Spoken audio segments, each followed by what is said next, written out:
Quantum thinking is a term born out of the intersection between two seemingly irreconcilable domains: the hard mathematics of physics and the intuitive fluidity of human imagination. At its root lies a paradox that refuses to be simplified. On the one hand, quantum thinking gestures toward science's most precise framework, quantum mechanics, a theory that has allowed us to design microchips, lasers, medical scanners, and satellites. On the other hand, it embodies a metaphorical stance toward life itself, a mental posture that embraces uncertainty, multiplicity, and possibility. The paradox emerges when one realizes that to think quantumly is to simultaneously anchor oneself in reality and to acknowledge that reality, at its deepest level, eludes anchoring altogether. The strangeness begins with the language itself. The quantum world does not lend itself easily to ordinary speech. Electrons appear as both waves and particles. A cat is thought of as both dead and alive until someone checks. Observers alter the phenomena they observe. These are not merely scientific curiosities, but assaults on the structure of linear, classical thought. To think in quantum terms requires holding contradictions without collapsing them, to inhabit the tension between order and chaos without needing premature resolution. The paradox, then, is not a bug, but the very engine of the approach. Quantum thinking insists on coherence while permitting contradiction, insists on rigor while celebrating indeterminacy. If the classical mind resembles a straight road lined with signposts, each pointing to the next logical destination, the quantum mind resembles a shifting landscape of pathways, each splitting into alternatives, probabilities, and entangled consequences. The paradox becomes sharper when we ask, can a mind that evolved for survival in a macroscopic world, where rocks fall predictably and predators attack visibly, truly internalize the counterintuitive principles of the microscopic world? Quantum thinking suggests it can, and indeed must, if humanity is to break through the limits of habitual reasoning. The first dimension of the paradox lies in the coexistence of determinism and freedom. Quantum equations themselves are perfectly deterministic. The Schrödinger equation evolves without ambiguity. Yet what emerges from those equations, when observed, is irreducibly probabilistic. Outcomes manifest as chances, not certainties. To think quantumly is therefore to inhabit a world that is mathematically predetermined and experientially unpredictable. This translates into a cognitive stance in which we must plan meticulously, yet remain open to improvisation. We must honor structure, yet trust emergence. Many traditions of wisdom, from Taoist philosophy to Jungian psychology, echo this balance. The paradox at the heart of quantum thinking resonates with ancient insights, even though it arises from the bleeding edge of modern physics. A second dimension lies in the paradox of knowledge itself.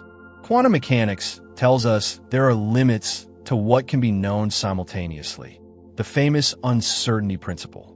The more precisely we determine a particle's position, the less precisely we can know its momentum. Knowledge is no longer infinite accumulation, but constrained trade-off.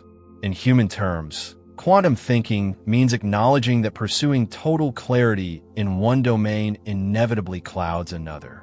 The paradox becomes a method. We accept partial knowing, not as failure, but as the necessary cost of any meaningful knowing at all. Such humility stands in stark contrast to the classical dream of omniscience. To think quantumly is to live with fog, but to learn how to see within it. A third dimension arises in the paradox of participation. In classical thought, the world exists independently of our perception. In quantum thought, the observer cannot be disentangled from the observed. Measurement is not neutral. It collapses possibilities into realities. Translated into cognition, quantum thinking reveals that our mental models are not detached mirrors, but active participants in shaping what we perceive as reality. To think quantumly is to see thought itself as causal. But here is the paradox. To influence reality, we must still observe it, and in observing, we reduce its richness to one outcome. The creative power of thought is inseparable from its narrowing power. Human creativity thus mirrors the double-edged nature of quantum measurement. The paradox intensifies when quantum thinking is applied outside physics, into realms of psychology, philosophy, and personal growth. On one side, skeptics accuse it of overreach, of smuggling the prestige of physics into metaphors that have no rigorous basis. On the other side, practitioners argue that the metaphors themselves embody real cognitive breakthroughs, that the symbolic power of quantum paradoxes liberates the mind from rigid patterns. The tension between scientific rigor and metaphorical imagination is not easily resolved. But perhaps that is precisely the point.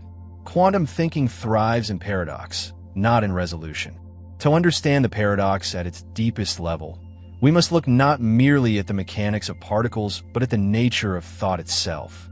Thought, like a quantum wave, contains multiple potentials: interpretations, emotions, memories, projections. When acted upon, spoken, written, embodied, these potentials collapse into one expression, one outcome. Yet the shadow of the other potentials lingers, influencing tone, context, and meaning. Just as an electron leaves interference patterns, so too do our thoughts leave echoes of the possibilities they did not actualize. To think quantumly is to remain aware of these ghostly alternatives, to feel the resonance of the unchosen even as we commit to the chosen. What makes this paradox so strange and so generative is that it does not ask for resolution. In fact, it forbids it. To resolve the paradox is to return to classical thinking, to reduce complexity into a single line. To remain within the paradox is to allow thought itself to breathe, to keep possibility alive. Quantum thinking, then, is less a method than a discipline of mind, a willingness to stand inside contradiction without panic, to let the opposites coexist until a new form emerges. At the cultural level, quantum thinking has become both a promise and a problem. It promises liberation from rigid ideologies, binary polarizations, and zero-sum conflicts. It teaches us to see that multiple outcomes can coexist, that the world is richer than our linear stories allow. Yet it also creates a problem. In embracing indeterminacy, one risks drifting into relativism, where nothing is firm and all claims are equal. The paradox sharpens how to embrace multiplicity without losing commitment, how to honor openness without dissolving into vagueness. This is not merely a philosophical puzzle, but a civic one, shaping how societies navigate truth in an age of polarization. The paradox at the heart of quantum thinking reveals itself most vividly in its challenge to the very act of reasoning. Rational thought has long prized consistency. The law of non-contradiction is the cornerstone of logic. But quantum phenomena, and the thinking inspired by them, seem to revel in contradiction. Particles are here and not here. Realities are both split and whole. To adopt such logic appears to violate reason itself. And yet, reason expanded by paradox is not destroyed. It is transformed. A higher consistency emerges, one that accommodates both the particle and the wave, both the known and the unknowable. Quantum thinking is not the death of logic, but its evolution into a more supple form. In the realm of creativity, this paradox becomes fuel. Artists, writers, inventors, those who practice quantum thinking often intuitively, allow contradictory impulses to coexist long enough for something novel to appear. The strange paradox of quantum thinking is that by suspending the need for immediate clarity, one paradoxically arrives at deeper clarity. By refusing to reduce, one expands. By resisting closure, one creates. In this way, quantum thinking is not a departure from human nature, but it's flowering. And so the paradox remains. Quantum thinking is at once a scientific inheritance and a philosophical rebellion, a rigorous framework and a poetic metaphor, a source of clarity and a wellspring of ambiguity. It asks us to live in tension, not to resolve it, to see freedom in determinism, humility in knowledge, causality in perception, possibility in collapse.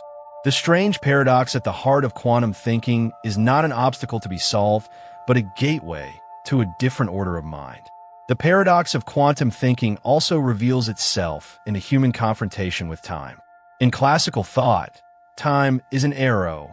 It moves in a straight line from past to future without deviation.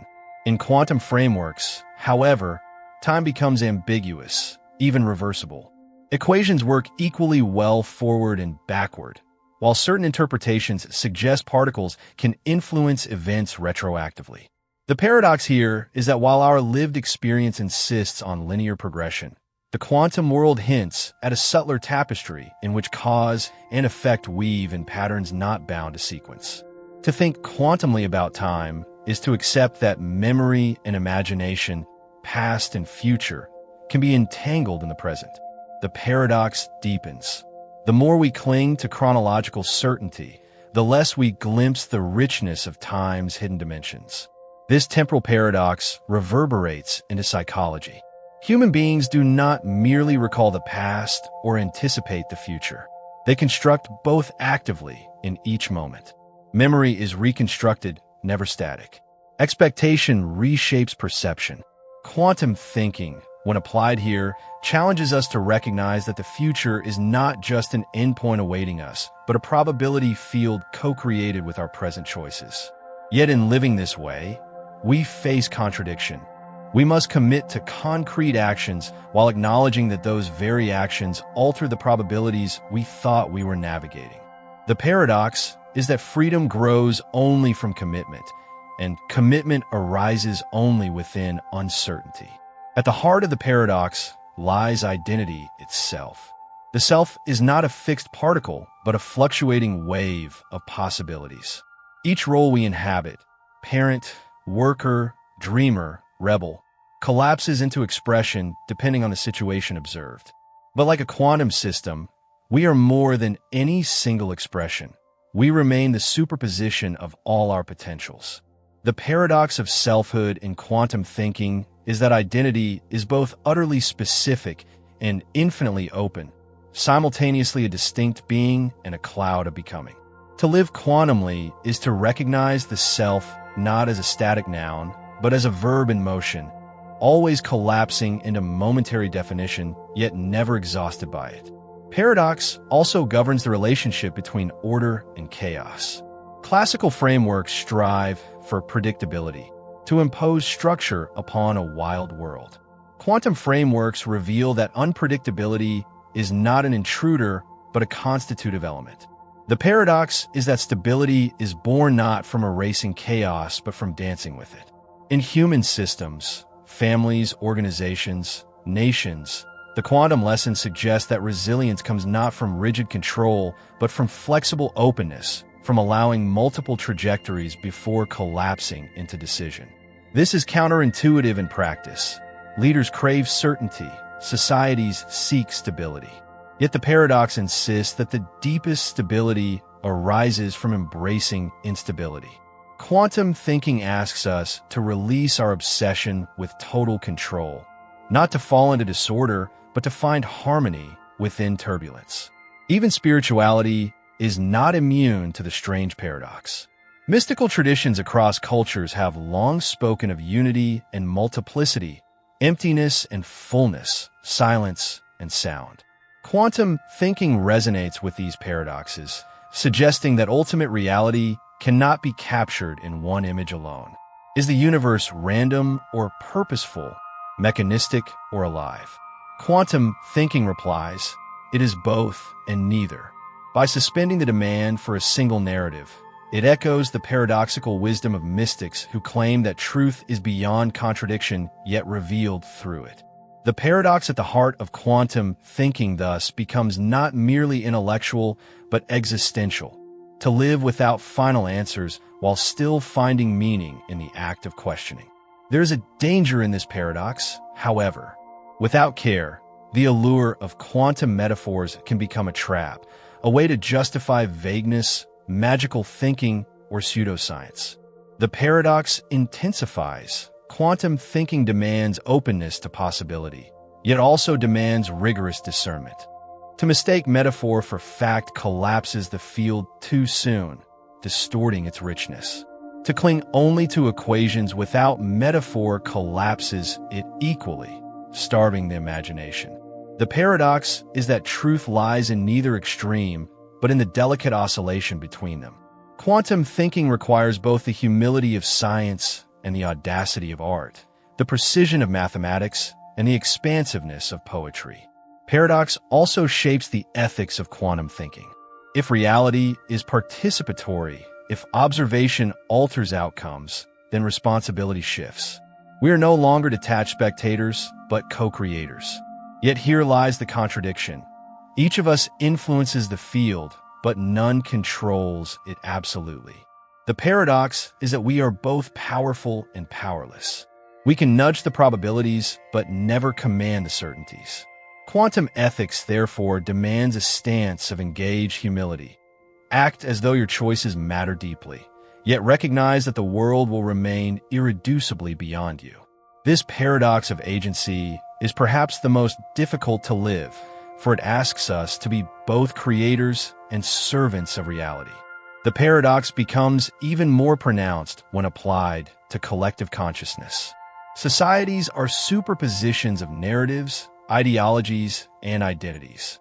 Each election, each revolution, each cultural shift is a collapse of possibilities into actuality. But the ghost of the unchosen narratives lingers, shaping the tone of public life. Quantum thinking at the collective level means seeing beyond binaries, left versus right, tradition versus progress, and perceiving the entangled web of probabilities that form society's deeper reality. Yet the paradox insists, to create change, one must eventually choose, collapse the wave, act decisively. Collective quantum thinking requires the ability to hold multiplicity until the moment of necessary decision, then to act without illusion that the decision erases the other possibilities. The paradox of quantum thinking also confronts language. Words are linear, sequential, unfolding one after another. Quantum reality is nonlinear, simultaneous, overlapping. To speak quantumly is already a distortion. Yet paradoxically, words are the only medium we have to gesture toward the unspeakable. This is why quantum thinking so often uses metaphor, poetry, paradox itself. Language becomes a tool not to define reality, but to evoke its strangeness, to hint at the excess beyond what can be captured. The paradox is that only through imperfect words can we point toward realities that defy words. The final layer of paradox lies in the human yearning for certainty. The mind craves closure, clarity, solid ground. Quantum thinking denies this comfort, offering instead a shifting terrain where certainty is replaced by probability, where clarity is provisional, where ground dissolves into fields. And yet, in this very denial lies a deeper freedom. By surrendering certainty, we gain adaptability. By releasing closure, we discover creativity. By accepting paradox, we awaken to possibility. The strange paradox at the heart of quantum thinking is that by renouncing the security of absolutes, we find a richer, more dynamic form of truth. Thus, the paradox is not a problem to solve, but a space to inhabit. It is a discipline of patience in uncertainty, of openness in contradiction, of responsibility in participation. To think quantumly is to live inside paradox without being crushed by it, to let the tension between opposites generate new forms of thought, art, science, and life. The strange paradox at the heart of quantum thinking is both mirror and map. It reflects the hidden structure of the universe and guides us toward ways of being that honor complexity without fear.